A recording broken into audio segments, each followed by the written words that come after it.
ओम विश्वं विष्णुर्वषट्कारो भूतभव्य भवत्प्रभुः भूतकृद्भावो भूतात्मा भूतभावनः श्रीगुरुभ्यो नमः हरि ओम।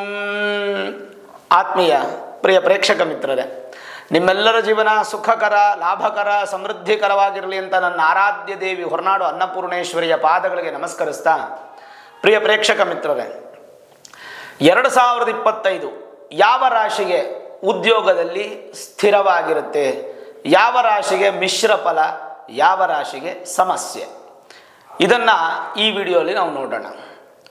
ಮುಖ್ಯವಾಗಿ ಉದ್ಯೋಗ ಅನ್ನುವಂಥದ್ದು ಪ್ರತಿಯೊಬ್ಬರಿಗೂ ಬಹಳ ಮುಖ್ಯ. ಕೆಲವರು ವ್ಯಾಪಾರ ಮಾಡ್ತಾರೆ, ಕೆಲವರು ಸ್ವಯಂಕೃತವಾಗಿ ಕೆಲಸವನ್ನು ಮಾಡ್ತಾರೆ, ಕೆಲವರು ವ್ಯವಸಾಯವನ್ನು ಮಾಡ್ತಾರೆ, ಕೆಲವರು ಉದ್ಯೋಗವನ್ನು ಮಾಡ್ತಾರೆ. ತುಂಬ ಜಾಸ್ತಿ ರೇಷಿಯೋ ಇರತಕ್ಕಂಥದ್ದು ಉದ್ಯೋಗ.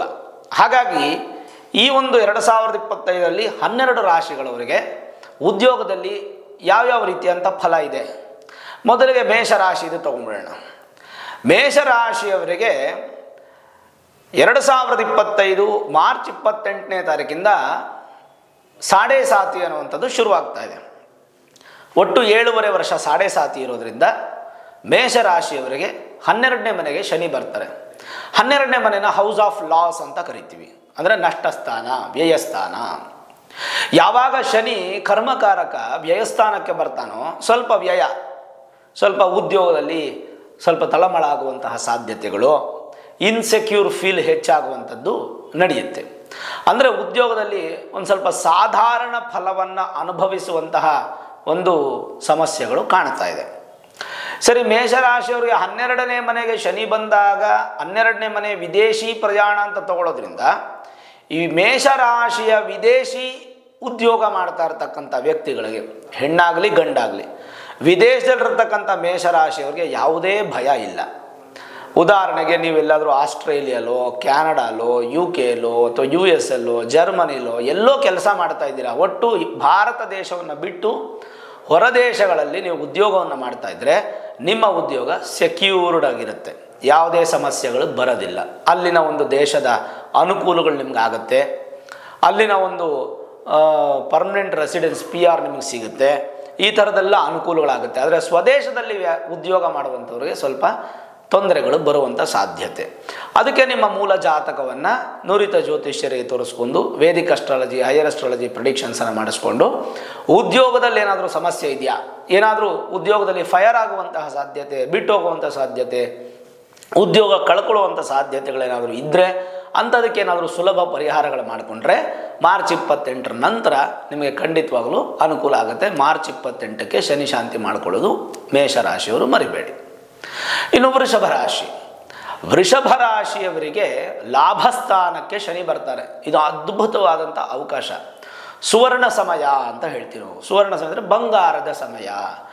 2.5 ವರ್ಷ ಒಂದು ರಾಶಿಗೆ ತುಂಬ ಚೆನ್ನಾಗಿದೆ. ಶನಿ ಲಾಭಸ್ಥಾನಕ್ಕೆ, ಕರ್ಮಾಧಿಪತಿ ಅಥವಾ ಕರ್ಮಸ್ಥಾನಾಧಿಪತಿ ವಿಶೇಷವಾಗಿ ಲಾಭಸ್ಥಾನಕ್ಕೆ ಬರ್ತಾರಂತಂದರೆ ಅದ್ಭುತವಾದ ಫಲ. ಮೇಷರಾಶಿಯವರಿಗೆ ಸಾಡೆ ಸಾತಿ ಹೇಗಿದೆಯೋ ವೃಷಭ ರಾಶಿಯವರಿಗೆ ಲಾಭಸ್ಥಾನದ ಫಲ ಅಷ್ಟೇ ಚೆನ್ನಾಗಿದೆ. ವೃಷಭ ರಾಶಿಯವರಿಗೆ ಈ ಸಾಡೆ ಸಾತಿ ಎಫೆಕ್ಟ್ ಏನೂ ಇರೋದಿಲ್ಲ, ಶನಿಯಿಂದ ಯಾವುದು ಕೆಟ್ಟದ್ದು ಇರೋದಿಲ್ಲ. ಹಾಗಾಗಿ ನಿಶ್ಚಿಂತೆಯಿಂದ ನೀವು ಉದ್ಯೋಗ ಮಾಡ್ಬೋದು. ಉದ್ಯೋಗದಲ್ಲಿ ಯಾವುದೇ ಸಮಸ್ಯೆಗಳಿಲ್ಲ. ಉದ್ಯೋಗದಲ್ಲಿ ಬದಲಾವಣೆಗಳು ಮಾಡಬೇಕಂದ್ರೂ ಮಾಡ್ಬೋದು. ನೂತನ ಉದ್ಯೋಗ ಪ್ರಯತ್ನದಲ್ಲೂ ನೀವು ಇರ್ಬೋದು, ಅದು ಕೂಡ ನಿಮ್ಗೆ ಅನುಕೂಲ ಆಗುತ್ತೆ. ಒಟ್ಟಾರೆಯಾಗಿ ವೃಷಭ ರಾಶಿಯವರಿಗೆ ಉದ್ಯೋಗದಲ್ಲಿ ಯಾವುದೇ ಸಮಸ್ಯೆ ಇಲ್ಲ. ಇನ್ ಕೇಸ್ ಏನಾದರೂ ಸಮಸ್ಯೆ ಆಗ್ತಾ ಇದ್ದರೆ ನಿಮ್ಮ ಮೂಲ ಜಾತಕದಲ್ಲಿ ಏನಾದರೂ ತೊಂದರೆ ಇರುತ್ತೆ, ಅದನ್ನು ನೀವು ತೋರಿಸ್ಕೊಂಡು ಪರಿಹಾರ ಮಾಡ್ಕೋಬೋದು. ಇನ್ನು 2025ರಲ್ಲಿ ಮಿಥುನ ರಾಶಿ. ಮಿಥುನ ರಾಶಿಗೆ ಭಾಗ್ಯಾಧಿಪತಿ ಶನಿ, ಭಾಗ್ಯಾಧಿಪತಿ ಕರ್ಮಸ್ಥಾನಕ್ಕೆ ಬರ್ತಾರೆ, ಕರ್ಮಕಾರಕ ಕರ್ಮಸ್ಥಾನಕ್ಕೆ ಬರ್ತಾರೆ ಮಾರ್ಚ್ 28ಕ್ಕೆ. ಯಾವಾಗ ಮಿಥುನ ರಾಶಿಯವರಿಗೆ ಭಾಗ್ಯಾಧಿಪತಿ ಕರ್ಮಕಾರಕ ಶನಿ ಕರ್ಮಸ್ಥಾನಕ್ಕೆ ಬರ್ತಾರೋ ಅಲ್ಲಿಗೆ ಉದ್ಯೋಗದಲ್ಲಿ ಬಹಳಷ್ಟು ಉತ್ತಮವಾದಂಥ ಅವಕಾಶಗಳು ನಿಮ್ಮನ್ನು ಹುಡ್ಕೊಂಬರುತ್ತೆ. ಉದ್ಯೋಗದಲ್ಲಿ ಪ್ರಶಸ್ತವಾದಂಥ ಸಂದರ್ಭ, ಯಾವುದೇ ಕಿರಿಕಿರಿ, ಯಾವುದೇ ತೊಂದರೆ ಇಲ್ಲದೆ ನಿಮ್ಮ ಜೀವನ ಉದ್ಯೋಗದಲ್ಲಿ ಸರಾಗವಾಗಿ ಕಾಣುತ್ತೆ. ಉದ್ಯೋಗದ ಅಭಿವೃದ್ಧಿ ಕೂಡ ಹೆಚ್ಚಿನ ಮಟ್ಟಕ್ಕೆ ಹೋಗುವಂಥ ರೀತಿಯಲ್ಲಿ ಹೆಚ್ಚು ಕಾಣ್ತಾ ಇರೋದ್ರಿಂದ ಯಾವುದೇ ಚಿಂತೆ ಮಾಡೋ ಅವಶ್ಯಕತೆ ಇಲ್ಲ. ಮಿಥುನ ರಾಶಿಯವರಿಗೆ ಯಾವುದೇ ಪರಿಹಾರಗಳು ಬೇಕಾಗಿಲ್ಲ. ಶನಿ ನಿಮಗೆ ಯೋಗವನ್ನು ಕೊಡ್ತಾನೆ, ಹಾಗಾಗಿ ಚಿಂತೆ ಮಾಡೋ ಅವಶ್ಯಕತೆ ಇಲ್ಲ. ಇನ್ನು ಕರ್ಕಾಟಕ ರಾಶಿ. ಕರ್ಕಾಟಕ ರಾಶಿಗೆ ಪ್ರಸ್ತುತ ಅಷ್ಟಮ ಶನಿ ನಡೀತಾ ಇದೆ. ಅಷ್ಟಮ ಶನಿಯಲ್ಲಿ ಈಗಾಗಲೇ ಉದ್ಯೋಗಕ್ಕೆ ಸಂಬಂಧಪಟ್ಟಂಥ ಹಲವಾರು ಸಮಸ್ಯೆಗಳಲ್ಲಿ ನೀವು ಬಳಲ್ತಾ ಇದ್ದೀರಾ. ಈ ಸಮಸ್ಯೆಗಳು ಮುಂದುವರಿಯುತ್ತಾ? ಖಂಡಿತ ಇಲ್ಲ. ಮಾರ್ಚ್ 28ನೇ ತಾರೀಕು ಶನಿ ಬದಲಾವಣೆ ಆಗಿ ಅಷ್ಟಮ ಶನಿ ಪ್ರಭಾವ ದೂರವಾಗಿ ಭಾಗ್ಯಸ್ಥಾನಕ್ಕೆ ಶನಿ ಬರ್ತಾರೆ. ಕರ್ಮಕಾರಕ ಭಾಗ್ಯಸ್ಥಾನಕ್ಕೆ ಬಂದರೆ ವಿಶೇಷವಾದಂಥ ಫಲವನ್ನು ಕರ್ಕಾಟಕ ರಾಶಿಯವರಿಗೆ ಕೊಡ್ತಾರೆ. ಹಾಗಾಗಿ ಕರ್ಕಾಟಕ ರಾಶಿಗೆ ಯಾವುದೇ ಥರದ ಉದ್ಯೋಗದ ಬಾಧೆ, ಉದ್ಯೋಗದ ಸಮಸ್ಯೆ, ಉದ್ಯೋಗದಿಂದ ತೊಂದರೆ, ಅಳಲುವಿಕೆ, ಬಳಲುವಿಕೆ ಯಾವುದೂ ಇಲ್ಲ. ಕರ್ಕಾಟಕ ರಾಶಿಯವರೆಗೂ ಈ 2025ರಲ್ಲಿ ಉದ್ಯೋಗಕ್ಕೆ ಯಾವುದೇ ಸಮಸ್ಯೆಗಳು ಬರೋದಿಲ್ಲ. ಅಕಸ್ಮಾತ್ ಬಂದರೆ ನಿಮ್ಮ ಮೂಲ ಜಾತಕವನ್ನು ತೋರಿಸ್ಕೊಳ್ಬೇಕಾಗತ್ತೆ. ಇನ್ನು ಸಿಂಹರಾಶಿ. ಸಿಂಹರಾಶಿಗೆ ಮಾರ್ಚ್ 28ರಿಂದ ಅಷ್ಟಮ ಶನಿ ಪ್ರಭಾವ. ಈ ಅಷ್ಟಮ ಶನಿ ಬಂದಾಗ ಸ್ವಲ್ಪ ಬದಲಾವಣೆಗಳನ್ನು ನಾವು ಕಾಣ್ಬೋದು. ಅದು ನೆಗೆಟಿವ್ ಆಗೇ ಕಾಣ್ಬೋದು, ಪಾಸಿಟಿವ್ ಅಲ್ಲ. ಹಾಗಾಗಿ ಸಿಂಹರಾಶಿಯವರು ಉದ್ಯೋಗದ ಬಗ್ಗೆ ಹೆಚ್ಚು ಗಮನ ಕೊಡಿ. ನಿಮ್ಮ ಮೇಲಧಿಕಾರಿಗಳ ಮೇಲೆ ಏನು ನೆಗೆಟಿವ್ ಆಗಿ ಮಾತಾಡೋಕ್ಕೆ ಹೋಗಬೇಡಿ. ಅಥವಾ ಏನಾದರೂ ಸಣ್ಣ ಪುಟ್ಟ ಹಾಸ್ಯ ಮಾಡೋಕ್ಕೆ ಹೋಗಿ ತೊಂದರೆ ಆಗಿ ಉದ್ಯೋಗದಿಂದ ನೀವು ದೂರ ಆಗುವಂಥ ಸಾಧ್ಯತೆಗಳು. ಒಟ್ಟಾರೆ ಸಿಂಹರಾಶಿಯವರಿಗೆ ಉದ್ಯೋಗದಲ್ಲಿ ಖಂಡಿತ ಸಮಸ್ಯೆ ಇದೆ. ಈ ಸಮಸ್ಯೆಯನ್ನು ಪರಿಹಾರ ಮಾಡಿಕೊಳ್ಬೇಕಾದ್ರೆ ಶನಿ ಶಾಂತಿ ನೀವು ಮಾಡಿಕೊಳ್ಳೇಬೇಕು. ಮಾರ್ಚ್ 28ನೇ ತಾರೀಕು ಶನಿ ಶಾಂತಿ ಮಾಡಿಕೊಳ್ಳೇಬೇಕು. ಮೇಲಾಗಿ ನಿಮ್ಮ ಮೂಲ ಜಾತಕವನ್ನು ತೋರಿಸ್ಕೊಳ್ಳಿ. ಉದ್ಯೋಗದಲ್ಲಿ ಸುಮಾರು ಸಮಸ್ಯೆಗಳು ಈ ವರ್ಷ ನಿಮಗೆ ಬರುವಂಥ ಸಾಧ್ಯತೆಗಳಿದೆ. ಅಷ್ಟಮ ಶನಿ ಪ್ರಭಾವದಿಂದ ದೇಶ ಬಿಟ್ಟು ಬೇರೆ ದೇಶಕ್ಕೆ ಹೋಗೋದು, ರಾಜ್ಯ ಬಿಟ್ಟು ಬೇರೆ ರಾಜ್ಯಕ್ಕೆ ಹೋಗೋದು, ಇರೋ ಜಾಗದಿಂದ ಸ್ಥಾನಪಲಟ ಆಗೋದು, ಎಲ್ಲೋ ಉದ್ಯೋಗ ಸಿಗೋದು, ಗಂಡ ಹೆಂಡತಿ ಎಲ್ಲೋ ಇರ್ತಾರೆ. ಅಂದರೆ ಗಂಡ ಹೆಂಡತಿ ಮಧ್ಯೆ ವೈಮನಸ್ಯ ಅಲ್ಲ, ಹೆಂಡತಿ ಎಲ್ಲೋ ಕೆಲಸ ಮಾಡ್ತಾ ಇರ್ತಾರೆ, ಗಂಡ ಎಲ್ಲೋ ಕೆಲಸ ಮಾಡ್ತಿರ್ತಾರೆ. ಆ ರೀತಿಯಾದಂಥ ಸಂದರ್ಭಗಳು ಬರುವಂಥ ಸಾಧ್ಯತೆಗಳು. ಸಿಂಹರಾಶಿಯವರು ಭಾಳ ಎಚ್ಚರಿಕೆಯಿಂದ ಇರಬೇಕು. ಶನಿ ಶಾಂತಿ ಮಾಡಿಕೊಳ್ಬೇಕು. ಮೂಲ ಜಾತಕವನ್ನು ತೋರಿಸ್ಕೊಳ್ಬೇಕು. ಅಷ್ಟಮ ಶನಿ ಪ್ರಭಾವದಿಂದ ಉದ್ಯೋಗದಲ್ಲಿ ಸ್ವಲ್ಪ ಕಿರುಕುಳ, ಕಿರಿಕಿರಿ ಸಮಸ್ಯೆಗಳು ಬರುವಂಥ ಸಾಧ್ಯತೆ. ಉದ್ಯೋಗ ಬದಲಾವಣೆ ಮಾಡಬೇಕು ಅಂತಂದರೆ ನಾನೊಂದು ಅಡ್ವೈಸ್ ಕೊಡ್ತೀನಿ ಸಿಂಹರಾಶಿಯವರಿಗೆ. ನಿಮಗೇನಾದರೂ ಉದ್ಯೋಗ ಚೆನ್ನಾಗಿದೆ, ಏನು ತೊಂದರೆ ಇಲ್ಲ, ಈಗ ಮಾಡ್ತಾ ಇರೋ ಉದ್ಯೋಗ ನನಗೆ ಬಲಿಷ್ಠವಾಗೇ ಇದೆ, ಒಳ್ಳೆ ಫಲ ಇದೆ ಅಂತಂದರೆ ಖಂಡಿತವಾಗ್ಲೂ ಬದಲಾಯಿಸೋಣಕ್ಕೆ ಹೋಗಬೇಡಿ. ಇರೋದರಲ್ಲಿ ಅಡ್ಜಸ್ಟ್ಮೆಂಟು, ಕಾಂಪ್ರಮೈಸ್ ಮಾಡಿಕೊಂಡು ನೀವು ಮುಂದೆ ಹೋಗುವಂಥದ್ದು ಒಳ್ಳೆಯದು. ಅಕಸ್ಮಾತ್ ನಾನು ಹೊಸ ಉದ್ಯೋಗ ಹುಡುಕ್ತೀನಿ, ಎಲ್ಲಾದರೂ ಬೇರೆ ಕಡೆ ಉದ್ಯೋಗಕ್ಕೆ ಹೋಗ್ತೀನಿ ಅಂತಂದರೆ ಅದು ರಾಂಗ್ ಡಿಸಿಷನ್. ತನ್ಮೂಲಕ ನಿಮಗೆ ಸಿಂಹರಾಶಿಯವರಿಗೆ ಸಮಸ್ಯೆ ಆಗುವಂಥ ಸಾಧ್ಯತೆಗಳು. ಸ್ವಲ್ಪ ಎಚ್ಚರಿಕೆಯಿಂದ ಇರತಕ್ಕಂಥದ್ದು ಒಳ್ಳೆಯದು. ಇನ್ನು ಕನ್ಯಾ ರಾಶಿ. ಕನ್ಯಾ ರಾಶಿಗೆ ಕಂಟಕ ಶನಿ ಪ್ರಾರಂಭ. ಮಾರ್ಚ್ 28ರಿಂದ ಶನಿ ಸಪ್ತಮಕ್ಕೆ ಬರ್ತಾರೆ. ಆದರೆ ಕನ್ಯಾ ರಾಶಿಗೆ ಪಂಚಮಾಧಿಪತಿ, ತ್ರಿಕೋಣಾಧಿಪತಿ ಆಗಿರತಕ್ಕಂಥ ಶನಿ ಮಿತ್ರನೇ ಆದ್ದರಿಂದ ಹೆಚ್ಚಿನ ಸಮಸ್ಯೆ ಇಲ್ಲ. ಮಿಶ್ರ ಫಲ ಅಂತ ಹೇಳ್ಬೋದು. ಒಂದು ಕಡೆ ಉದ್ಯೋಗ ತುಂಬ ಚೆನ್ನಾಗಿದೆ ಅಂತಲೂ ಹೇಳಲಿಕ್ಕಾಗಲ್ಲ, ಒಂದು ಕಡೆ ಉದ್ಯೋಗದಲ್ಲಿ ಸಮಸ್ಯೆಗಳು ಅಂತಲೇ ಹೇಳಲಿಕ್ಕಾಗಲ್ಲ. ಮಿಶ್ರ ಫಲ. ಇವತ್ತು ಚೆನ್ನಾಗಿದ್ರೆ ನಾಳೆ ಚೆನ್ನಾಗಿರಲ್ಲ, ನಾಳಿದ್ದು ಚೆನ್ನಾಗಿದ್ರೆ ಆಚೆ ನಾಳಿದ್ದು ಚೆನ್ನಾಗಿರಲ್ಲ. ಈ ಥರದ ಮಿಶ್ರ ಫಲ ಬರೋದ್ರಿಂದ ಸ್ವಲ್ಪ ಅಡ್ಜಸ್ಟ್ಮೆಂಟು, ಕಾಂಪ್ರಮೈಸು ಇದೆಲ್ಲ ಮಾಡ್ಕೊಂಡು ಹೋಗಬೇಕೇ ಹೊರತು ಯಾರು ಕನ್ಯಾ ರಾಶಿಯವರು ಅದು ಬಿಟ್ಟರೆ ಬೇರೆ ಏನು ದೊಡ್ಡದಾದಂಥ ಬದಲಾವಣೆಗಳು ನಿಮ್ಮ ಜೀವನದಲ್ಲಿ ಖಂಡಿತ ಈ ವರ್ಷ ಇಲ್ಲ 2025ರಲ್ಲಿ. ಹಾಗಂತ ನೆಗೆಟಿವ್ ಆಗೂ ಇಲ್ಲ, ಪಾಸಿಟಿವ್ ಆಗಿಲ್ಲ. ಜಾತಕದಲ್ಲೇನಾದರೂ ಶನಿ ತುಂಬ ಚೆನ್ನಾಗಿದೆ, ಒಳ್ಳೆ ಸ್ಥಾನದಲ್ಲಿದೆ, ಹುಟ್ಟಬೇಕಾದ್ರೆ ಶನಿ ಲಗ್ನದ 9ನೇ ಮನೆ ಭಾಗ್ಯಸ್ಥಾನದಲ್ಲಿದ್ದಾರೆ, ಅಥವಾ ಲಾಭ ಸ್ಥಾನದಲ್ಲಿದ್ದಾರೆ, ಅಥವಾ ಕುಟುಂಬ ಸ್ಥಾನದಲ್ಲಿದ್ದಾರೆ, ಅಥವಾ ಸ್ವಕ್ಷೇತ್ರದಲ್ಲೋ ಉಚ್ಚ ಸ್ಥಾನದಲ್ಲೂ ಇದ್ದಾರೆ ಅಂದರೆ ಕನ್ಯಾ ರಾಶಿಯವರಿಗೆ ಮತ್ತಷ್ಟು ಶುಭ ಫಲವನ್ನು ಕಾಣಬಹುದು. ಇನ್ನು ತುಲಾರಾಶಿ. ತುಲಾರಾಶಿಗೆ ಶನಿ ಪ್ರಭಾವ ಏನಾದರೂ ಇದೆಯಾ ಅಂದರೆ ಖಂಡಿತ ಇಲ್ಲ. ತುಲಾರಾಶಿಯವರಿಗೆ ಉದ್ಯೋಗ ಕಾರಕನಾಗಿರತಕ್ಕಂಥ ಶನಿ ಬಹಳ ಉತ್ತಮವಾದ ಸ್ಥಾನಕ್ಕೆ ಬರ್ತಾರೆ. ಮೇಲಾಗಿ ಪಂಚಮ ಶನಿ ದೂರ ಆಗುತ್ತೆ. ತುಲಾರಾಶಿಯವರಿಗೆ ಎಕ್ಸ್ಪೆಕ್ಟೇಷನ್ಸ್ ಏನಿದೆಯೋ ಅದಕ್ಕಿಂತ ಹೆಚ್ಚಿನ ಒಂದು ಫಲ ಅನ್ನುವಂಥದ್ದು ನಿಮಗೆ ಸಿಗುತ್ತೆ. ಒಳ್ಳೆಯ ಅಭಿವೃದ್ಧಿ, ಒಳ್ಳೆಯ ಒಂದು ಸಾಧನೆ ಮಾಡುವಂತಹ ಯೋಗ. ಉದ್ಯೋಗದಲ್ಲಿ ಬದಲಾವಣೆ ಮಾಡಬೇಕಂದ್ರೆ ಮಾಡ್ಕೊಳ್ಳಿ, ಏನೂ ತೊಂದರೆ ಇಲ್ಲ. ಉದ್ಯೋಗ ಸ್ಥಿರ ಅನ್ನುವಂಥದ್ದು ನಿಮಗೆ ಸಿಗುತ್ತೆ. ಜೊತೆಗೆ ನೂತನ ಉದ್ಯೋಗದಲ್ಲಿ ಅಭಿವೃದ್ಧಿ ಇದೆ. ಇರುವ ಉದ್ಯೋಗದಲ್ಲೂ ಪ್ರಮೋಷನ್ನು ಅಥವಾ ಇನ್ನಷ್ಟು ಅಭಿವೃದ್ಧಿ ಆಗುವಂಥ ಲಕ್ಷಣಗಳು, ಯೋಗಗಳು ಹೆಚ್ಚಾಗಿ ಕಾಣ್ತಾ ಇದೆ. ಓವರಾಲ್ ನೋಡಿದಾಗ ಉದ್ಯೋಗದಲ್ಲಿ ಯಾವುದೇ ಥರದ ಸಮಸ್ಯೆ ತುಲಾರಾಶಿಯವರಿಗೆ ಕಾಣ್ತಾ ಇಲ್ಲ ಗೋಚಾರದ ಪ್ರಕಾರ 2025ರಲ್ಲಿ. ಅಕಸ್ಮಾತ್ ಸಮಸ್ಯೆ ಆದರೆ ನಿಮ್ಮ ಮೂಲ ಜಾತಕವನ್ನು ತೋರಿಸ್ಕೊಳ್ಬೇಕಾಗತ್ತೆ. ಇನ್ನು ವೃಶ್ಚಿಕ ರಾಶಿ. ವೃಶ್ಚಿಕ ರಾಶಿಗೆ ಅರ್ಧಾಷ್ಟಮ ಶನಿ ನಡೀತಾ ಇತ್ತು, ಈಗ ಪಂಚಮ ಶನಿ ಪ್ರಾರಂಭ ಆಗುತ್ತೆ ಮಾರ್ಚ್ 28, 2025. ಸರಿ, ಪಂಚಮ ಶನಿ ಪ್ರಾರಂಭ ಆದಾಗ ಉದ್ಯೋಗಕ್ಕೆ ಏನೋ ತೊಂದರೆನಾ? ಖಂಡಿತ ತೊಂದರೆ. ಉದ್ಯೋಗವನ್ನು ಕಳ್ಕೊಳ್ಳುವಂಥ ಸಾಧ್ಯತೆಗಳೇ ಹೆಚ್ಚು ಕಾಣ್ತಾ ಇದೆ. ಅಂದರೆ ಬೇರೆ ಬೇರೆ ಉದ್ಯೋಗಕ್ಕೆ ನೀವೇನ ಪ್ರಯತ್ನ ಪಡೋದಾದರೆ ನಿಲ್ಲಿಸ್ಬಿಡಿ. ಇರೋ ಉದ್ಯೋಗನ ಹಾಗೆ ಕಂಟಿನ್ಯೂ ಮಾಡ್ಕೊಂಡು ಹೋಗೋದು ಒಳ್ಳೆಯದು. ನೀವು ಮಾಡ್ತಾ ಇರೋ ಉದ್ಯೋಗ ನಿಮಗೆ ಬಲವಾಗಿದೆಯಾ, ಸ್ಥಿರವಾಗಿದೆಯಾ, ಏನೂ ತೊಂದರೆ ಇಲ್ವಾ? ಪರವಾಗಿಲ್ಲ, ಅದನ್ನೇ ಕಂಟಿನ್ಯೂ ಮಾಡ್ಕೊಂಡು ಹೋಗಿ. ಒಂದು ವರ್ಷ ಯಾವುದೇ ಥರದ ಬದಲಾವಣೆ ಮಾಡಲಿಕ್ಕೆ ಹೋಗಬೇಡಿ. ಅಕಸ್ಮಾತ್ ತಾನಾಗೇ ಏನೋ ಸಮಸ್ಯೆ ಆಗಿ ಉದ್ಯೋಗದಿಂದ ನೀವು ದೂರ ಆಗಿಬಿಟ್ರಿ, ಫೈರ್ ಆಗಿಬಿಟ್ರಿ, ಉದ್ಯೋಗ ಕಳ್ಕೊಂಬಿಟ್ರಿ ಅಂತಂದರೆ ಖಂಡಿತ ಉದ್ಯೋಗ ನಿಮ್ಗೆ ಸಿಗೋದಿದೆಯಲ್ಲ ಕಷ್ಟ ಸಾಧ್ಯ. ತುಂಬ ಪರದಾಡಬೇಕು, ತುಂಬ ಹೋರಾಡಬೇಕು, ತುಂಬ ಓಡಾಡಬೇಕು. ಇಷ್ಟೆಲ್ಲ ಮಾಡಿ ತಿರ್ಗಾ ಅನ್ಸ್ಯಾಟಿಸ್ಫೈಡ್ ಉದ್ಯೋಗ ಮಾಡಬೇಕಾದ ಪರಿಸ್ಥಿತಿ ಬರ್ಬೋದು ವೃಶ್ಚಿಕ ರಾಶಿಯವ್ರಿಗೆ. ಹಾಗಾಗಿ ವೃಶ್ಚಿಕ ರಾಶಿಯವರು ಶನಿ ಶಾಂತಿ ಖಂಡಿತ ಮಾಡ್ಕೊಳ್ಬೇಕು. ಸಾಧ್ಯವಾದಷ್ಟು ಸ್ವಲ್ಪ ಉದ್ಯೋಗವನ್ನು ಉಳಿಸ್ಕೊಳ್ಳೋಕೆ ನೋಡಿ.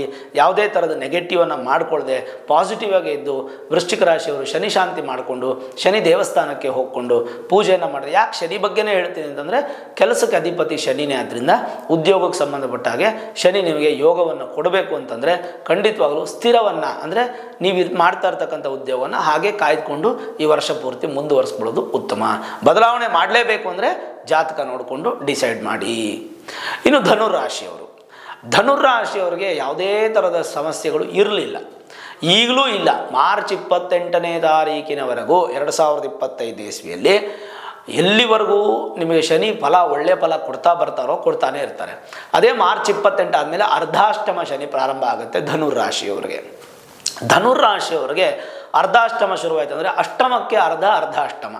ಅರ್ಧಾಷ್ಟಮ ಅಂದರೆ ಈಗ ಅಷ್ಟಮ ಶನಿಗೆ 100% ನೆಗೆಟಿವ್ ಇದ್ದರೆ ಅರ್ಧಾಷ್ಟಮಕ್ಕೆ 50% ನೆಗೆಟಿವ್ ಇರುತ್ತೆ. ಸ್ವಲ್ಪ ನಿಮಗೆ ಮಿಶ್ರ ಫಲ ಅಂತ ಹೇಳ್ಬೋದು. ಧನುರಾಶಿಯವರಿಗೆ ಸ್ವಲ್ಪ ಹುಷಾರು, ಎಚ್ಚರಿಕೆ, ಜಾಗ್ರತೆ ಅಂತ ಹೇಳ್ತೀವಿ. ಉದ್ಯೋಗ ಏನು ಹೋಗ್ಬಿಡೋದಿಲ್ಲ, ಉದ್ಯೋಗದಲ್ಲಿ ಏನು ಸಮಸ್ಯೆಗಳಾಗಲ್ಲ, ಆದರೆ ಉದ್ಯೋಗದಲ್ಲಿ ಅಭಿವೃದ್ಧಿ ಇರಲ್ಲ, ಕುಂಠಿತನೂ ಇರಲ್ಲ. ಮಿಶ್ರ ಫಲ, ದೊಡ್ಡ ದೊಡ್ಡ ಸಾಧನೆಗಳು ನಾನು ಮಾಡಿಬಿಡ್ತೀನಿ ಉದ್ಯೋಗದಲ್ಲಿ ಅನ್ನುವಂಥದ್ದೇನಿಲ್ಲ. ಈಗ ಸದ್ಯಕ್ಕೆ ಯಾರಾದರೂ ಫ್ರೆಷರ್ ಆಗಿ ಉದ್ಯೋಗಕ್ಕೆ ಹೋಗ್ತಾ ಇದ್ದರೆ ಸ್ವಲ್ಪ ಉದ್ಯೋಗ ಸಿಗೋದ್ರಲ್ಲಿ ಸ್ವಲ್ಪ ಲೇಟ್ ಆಗುತ್ತೆ, ವಿಳಂಬ ಆಗುತ್ತೆ. ಆದರೂ ಸಹ ನಿಮ್ಮ ಪ್ರಯತ್ನಗಳು ಹೆಚ್ಚಿನ ರೀತಿಯಾಗಿದ್ದರೆ ಖಂಡಿತ ಉದ್ಯೋಗ ಸಿಗುತ್ತೆ. ಮಾಡ್ತಾ ಇರ್ತಕ್ಕಂಥ ಉದ್ಯೋಗನ ಕಂಟಿನ್ಯೂ ಮಾಡ್ಕೊಂಡು ಹೋಗಿ. ವಿದೇಶಿ ಉದ್ಯೋಗಕ್ಕೆ ಸಂಬಂಧಪಟ್ಟ ಹಾಗೆ ಪ್ರಯತ್ನ ಪಟ್ಟರೆ ಖಂಡಿತ ನಿಮಗೆ ಅಭಿವೃದ್ಧಿ ಆಗುತ್ತೆ. ಓವರಾಲ್ ನೋಡಿದಾಗ ಧನುರಾಶಿಯವರಿಗೆ ಮಿಶ್ರ ಫಲ, ಅಭಿವೃದ್ಧಿ ಅನ್ನುವಂಥದ್ದು ಹೆಚ್ಚು ಪ್ರಮಾಣದಲ್ಲಿಲ್ಲ. ಹಾಗಂತ ಕುಂಠಿತ ಆಗಿ ಏನು ಸಮಸ್ಯೆ ಆಗುವಂಥದ್ದು ರೀತಿಯೂ ಏನೂ ಹೆಚ್ಚು ಕಾಣ್ತಾ ಇಲ್ಲ.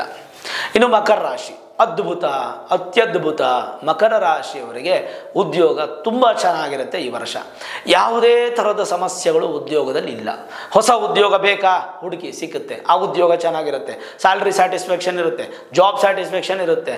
ಮತ್ತು ವಿದೇಶದಲ್ಲಿ ವಿದ್ಯಾಭ್ಯಾಸ ಉದ್ಯೋಗ ಮಾಡಬೇಕಾ, ಅದು ಕೂಡ ಚೆನ್ನಾಗಿದೆ. ಸ್ವದೇಶದಲ್ಲಿ ಉದ್ಯೋಗ ಮಾಡ್ತಾ ಇದ್ರೆ ಅದು ಚೆನ್ನಾಗಿದೆ. ಇರುವ ಉದ್ಯೋಗದಲ್ಲಿ ಪ್ರಮೋಷನ್ಸು, ಇನ್ಕ್ರಿಮೆಂಟು, ಲಾಭ ಹೆಚ್ಚಿನ ಪ್ರಮಾಣದಲ್ಲಿದೆ. ಮಕರ ರಾಶಿಯವರು ಯಾವುದೇ ಶನಿ ಶಾಂತಿ ಬೇಕಾಗಿಲ್ಲ, ಯಾವುದೇ ಶನಿ ಸಂಬಂಧಪಟ್ಟಂಥ ಪರಿಹಾರಗಳು ಬೇಕಾಗಿಲ್ಲ. ಶನಿ ನಿಮಗೆ ಯೋಗಕಾರಕ, ಜೊತೆಗೆ ನಿಮಗೆ ರಾಶ್ಯಾಧಿಪತಿ, ಕುಟುಂಬಾಧಿಪತಿ, ಧನಾಧಿಪತಿ, ವಾಕ್ಸ್ಥಾನಾಧಿಪತಿ, ಪ್ರಾರಂಭಿಕ ವಿದ್ಯಾಸ್ಥಾನಾಧಿಪತಿ. ಆದ್ದರಿಂದ ನಿಮಗೆ ಶನಿಯಿಂದ ಖಂಡಿತವಾಗಲೂ ಒಳ್ಳೆಯ ಫಲ ಸಿಗುತ್ತೆ. ಯಾವುದೇ ಥರದ ಭಯಪಡೋ ಅವಶ್ಯಕತೆ ಅಂತೂ ಖಂಡಿತ ಇಲ್ಲ. ಮಕರ ರಾಶಿಯವರಿಗೆ 100ಕ್ಕೆ 100ರಷ್ಟು ಉದ್ಯೋಗದಲ್ಲಿ ಅಭಿವೃದ್ಧಿಯನ್ನು ಕಾಣಬಹುದು. ಇನ್ನು ಕುಂಭರಾಶಿ, ಕುಂಭರಾಶಿಗೆ ಪ್ರಸ್ತುತ ಜನ್ಮ ಶನಿ ನಡೀತಾ ಇದ್ದು ಮಾರ್ಚ್ 28, 2025ಕ್ಕೆ ಜನ್ಮ ಶನಿ ಪ್ರಭಾವ ದೂರ ಆಗುತ್ತೆ. ಯಾವಾಗ ಜನ್ಮ ಶನಿ ಪ್ರಭಾವ ದೂರ ಆಗುತ್ತೋ ನಿಮಗೆ ತಂಟೆ ತಾಪತ್ರೆಗಳೆಲ್ಲ ದೂರ ಆದಂಗೆ ಅರ್ಥ. ಹಾಗಂತ 7.5 ಮುಗಿದೋಗ್ಬಿಡಲ್ಲ, ಅಂತ್ಯ ಶನಿಗೆ ಬರ್ತೀರಾ. ಶನಿ ಬಿಟ್ಟು ಹೋಗ್ಬೇಕಾದ್ರೆ ಕೊಟ್ಟು ಹೋಗ್ತಾನೆ. ಹಾಗಾಗಿ ಉದ್ಯೋಗದಲ್ಲಿ ಒಂದು ಹಂತಕ್ಕೆ ಒಂದು 60ರಿಂದ 70% ಲಾಭದ ಫಲಗಳು, ಅಭಿವೃದ್ಧಿಯ ಫಲಗಳು, ಸ್ಥಿರ ಫಲಗಳು ನಿಮಗೆ ಸಿಗ್ತಾ ಬರುತ್ತೆ. ಕುಂಭರಾಶಿಯವರಿಗೆ ಗುರುಬಲನೂ ಬರೋದ್ರಿಂದ, ಶನಿನೂ ಕೂಡ ನಿಮಗೆ ಜನ್ಮ ಶನಿ ದೋಷ ನಿವಾರಣೆ ಆಗೋದ್ರಿಂದ ಉತ್ತಮವಾದಂಥ ಅಭಿವೃದ್ಧಿ ಉದ್ಯೋಗದಲ್ಲಿ ಕುಂಭರಾಶಿಯವರು ಕಾಣ್ಬೋದು. ಬದಲಾವಣೆ ಬೇಕಾದ್ರೆ ಮಾಡ್ಬೋದು, ಇರೋ ಉದ್ಯೋಗದಲ್ಲಿ ಅಭಿವೃದ್ಧಿಯನ್ನು ಪಡ್ಕೊಳ್ಬೋದು. ಉದ್ಯೋಗದಿಂದ ಹೆಚ್ಚಿನ ಸಮಸ್ಯೆಗಳು, ಸ್ಟ್ರೆಸ್ಸು, ಟೆನ್ಷನ್ನು ಆಗದೆ ಬ್ಯಾಲೆನ್ಸ್ ಮಾಡ್ಕೊತ ಹೋಗಿ ಯಾವುದೇ ಟೆನ್ಷನ್ ತಗೊಳ್ಳದೆ ಆರಾಮಾಗಿ ಉದ್ಯೋಗ ಮಾಡಿ. ಖಂಡಿತವಾಗಲೂ ಕುಂಭರಾಶಿಯವರಿಗೆ ಉದ್ಯೋಗದಲ್ಲಿ ಯಾವುದೇ ಸಮಸ್ಯೆಗಳು ಬರದೆ ಉತ್ತಮವಾದ ಫಲವನ್ನು ಅನುಭವಿಸೋದ್ರಲ್ಲಿ ಸಂದೇಹನೇ ಇಲ್ಲ. ಏನಾದರೂ ಸಮಸ್ಯೆಗಳು ಬರ್ತಾ ಇದೆ ಅಂತ ಅನ್ನಿಸಿದ್ರೆ ನಿಮ್ಮ ಮೂಲ ಜಾತಕವನ್ನು ಒಮ್ಮೆ ತೋರಿಸ್ಕೊಳ್ತಕ್ಕಂಥದ್ದು ಭಾಳ ಉತ್ತಮ. ಇನ್ನು ಮೀನರಾಶಿ, ಮೀನರಾಶಿಯವರಿಗೆ 2025ರಲ್ಲಿ ಉದ್ಯೋಗದಲ್ಲಿ ಸ್ವಲ್ಪ ಕಿರಿಕಿರಿ ಜಾಸ್ತಿ ಆಗುತ್ತೆ. ಯಾಕೆ? ಜನ್ಮ ಶನಿ ಪ್ರಭಾವ ಅನ್ನುವಂಥದ್ದು ಶುರುವಾಗುತ್ತೆ. ಯಾವಾಗ ಶನಿ ನಿಮ್ಮ ರಾಶಿಗೆ ಬರ್ತಾರೋ ಅಲ್ಲಿಗೆ ಬೆಂಕಿ ಮೇಲೆ ಕೂತ್ಕೊಂಡೋ ರೀತಿಯಾಗಿ ಆಗುತ್ತೆ. ಅಂದರೆ ಮಾಡ್ತಾರ ಉದ್ಯೋಗದಲ್ಲೂ ಹಿಂಸೆ. ಅಕಸ್ಮಾತ್ ಹೊಸ ಉದ್ಯೋಗ ಹುಡ್ಕೋಣ ಅಂತ ಏನಾದರೂ ಹೊಸ ಉದ್ಯೋಗಕ್ಕೆ ಹೋದರೆ ಅಲ್ಲಿಗೆ ನಿಮ್ಮ ಡಿಸಿಷನ್ನು ತಪ್ಪಾಗುತ್ತೆ. ಈ ಸುಮಾರು 2.5 ವರ್ಷ ನಿಮಗೆ ಜನ್ಮ ಶನಿನೇ ಇರೋದ್ರಿಂದ ಇರೋ ಉದ್ಯೋಗನ ಕಾಪಾಡ್ಕೊಂಡು ಹೋಗಿ, ಉದ್ಯೋಗದಲ್ಲಿ ಯಾವುದೂ ಬದಲಾವಣೆ ಮಾಡಬೇಡಿ. ಆ ಉದ್ಯೋಗ ಅನ್ನುವಂಥದ್ದು ಸ್ಥಿರವಾಗಿಟ್ಕೊಳ್ಳಿ. ಮಾಡ್ತಾ ಇರತಕ್ಕಂಥ ಉದ್ಯೋಗನೇ ಸ್ವಲ್ಪ ಕಿರಿಕಿರಿ ಇರುತ್ತೆ. ಹೊಸ ಉದ್ಯೋಗಕ್ಕೆ ಹೋದರೆ ಅಂತೂ ಖಂಡಿತ ನಿಮ್ಮ ಡಿಸಿಷನ್ ರಾಂಗ್ ಆಗಿಬಿಡುತ್ತೆ. ಏನಾದರೂ ಮೂಲ ಜಾತಕದಲ್ಲಿ ಗ್ರಹ ಸ್ಥಿತಿಗಳು ಚೆನ್ನಾಗಿದ್ದು, ಶನಿಯ ಪ್ರಭಾವ ನಿಮ್ಗೆ ಅನುಕೂಲ ಇದ್ದು, ಸ್ವಕ್ಷೇತ್ರದಲ್ಲೋ ಉಚ್ಚ ಸ್ಥಾನದಲ್ಲೋ ಮಿತ್ರನ ಮನೆಯಲ್ಲೋ ಮೂಲ ತ್ರಿಕೋಣದಲ್ಲೋ ಇದ್ದರೆ ಖಂಡಿತವಾಗ್ಲೂ ನಿಮ್ಗೆ ಒಳ್ಳೆ ಫಲ. ಇಲ್ಲ ಮೂಲ ಜಾತಕದಲ್ಲೂ ಬಲ ಇಲ್ಲ ಅಂತಂದರೆ ಮೀನರಾಶಿಯವರು ಇರೋ ಉದ್ಯೋಗನ ಹಾಗೇ ಕಾಪಾಡ್ಕೊಂಡು ಹೋಗಿ. 2025 ಪರಿಪೂರ್ಣವಾಗಿ ನೀವು ಉದ್ಯೋಗದಲ್ಲಿ ಯಾವುದೇ ಬದಲಾವಣೆ ಮಾಡೋದು ಬೇಡ. ಬದಲಾವಣೆ ಮಾಡಿದ್ರೆ ಖಂಡಿತವಾಗ್ಲೂ ಸಮಸ್ಯೆ ಅನ್ನುವಂಥದ್ದು ಕಟ್ಟಿಟ್ಟು ಬುದ್ಧಿ. ಅದಕ್ಕೋಸ್ಕರ ನೀವು ಶನಿ ಶಾಂತಿ ಮಾಡಿಕೊಳ್ಳೇಬೇಕು. ಮಾರ್ಚ್ 28ನೇ ತಾರೀಕು ಶನಿ ಬದಲಾವಣೆ ಆದಮೇಲೆ ಜನ್ಮ ಶನಿ ಪ್ರಭಾವದಲ್ಲಿ ಮೀನರಾಶಿ ಇರೋದ್ರಿಂದ ಉದ್ಯೋಗನ ಸ್ಥಿರವಾಗಿ ಕಾಪಾಡಿಕೊಳ್ತಕ್ಕಂಥದ್ದು ಭಾಳ ಉತ್ತಮ. ಶನಿ ಶಾಂತಿ ಮಾತ್ರ ಮಾಡೋದು ಮರಿಬೇಡಿ. ನೋಡಿದ್ರಲ್ಲ ವೀಕ್ಷಕರೇ, 12 ರಾಶಿಗಳ ಉದ್ಯೋಗ ಭವಿಷ್ಯ 2023ರಲ್ಲಿ ಯಾವ ಥರ ಇರುತ್ತೆ ಅಂತ ಭಾಳ ಸುರಕ್ಷಿತವಾಗಿ, ಭಾಳ ಸುಂದರವಾಗಿ, ಭಾಳ ಸಂಕ್ಷಿಪ್ತವಾಗಿ ನಾನು ನಿಮಗೆ ತಿಳಿಸ್ಕೊಟ್ಟಿದ್ದೀನಿ. ಈ ವಿಡಿಯೋ ಇಷ್ಟ ಆಗಿದರೆ ಲೈಕ್ ಮಾಡಿ, ಶೇರ್ ಮಾಡಿ, ಮುಖ್ಯವಾಗಿ ನಮ್ಮ ಚಾನಲ್ಗೆ ಸಬ್ಸ್ಕ್ರೈಬ್ ಮಾಡಿ, ಬೆಲ್ ಐಕಾನನ್ನು ಪ್ರೆಸ್ ಮಾಡಿ. ಪ್ರತಿನಿತ್ಯ ನಾನು ಪೂಜೆ ಮಾಡುವಂತಹ ನನ್ನ ಆರಾಧ್ಯ ದೇವಿ ಹೊರನಾಡು ಅನ್ನಪೂರ್ಣೇಶ್ವರಿಯ ಆಶೀರ್ವಾದ ಅನುಗ್ರಹ ಸದಾಕಾಲ ಮತ್ತೊಮ್ಮೆ ನಿಮ್ಗೆ ಸಿಗಲಿ ಅಂತ ಪ್ರಾರ್ಥನೆ ಮಾಡ್ತಾ, ಉದ್ಯೋಗದಲ್ಲಿ ಯಾವುದೇ ಸಮಸ್ಯೆಗಳನ್ನು ಬರದೆ ಸಂತೃಪ್ತಿಯಾದಂಥ ಉದ್ಯೋಗವನ್ನು ಅನುಭವಿಸುವಂತಹ ಯೋಗ ನಿಮ್ಗೆ ಸಿಗಲಿ ಅಂತ ಪ್ರಾರ್ಥನೆ ಮಾಡ್ತಾ, ಸರ್ವೇ ಜನಾಃ ಸುಖಿನೋ ಭವಂತು, ಸಮಸ್ತ ಸನ್ಮಂಗಳಾನಿ ಭವಂತು.